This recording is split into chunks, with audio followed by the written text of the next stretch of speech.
il vento che scende dalle montagne e s'addomestica nelle colline fiorite di ciliegi, che accarezza il sentimento di questa terra senza confini.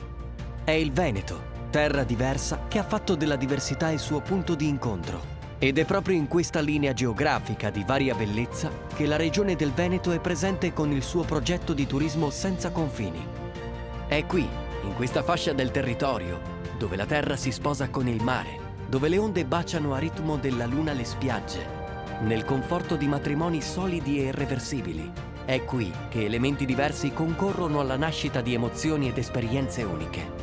Bibbione, Caorle, Eraclea, Jesolo, Cavallino, Lido di Venezia, Sottomarina e Rosolina diventano luogo per un turismo senza confini, dove le sensazioni e i sentimenti si fanno per tutti e senza barriere. Da questi luoghi di pace e benessere germoglia l'idea di un turismo che accoglie, che aiuta, che guida, che garantisce e suggela il vincolo di umanità nella diversità.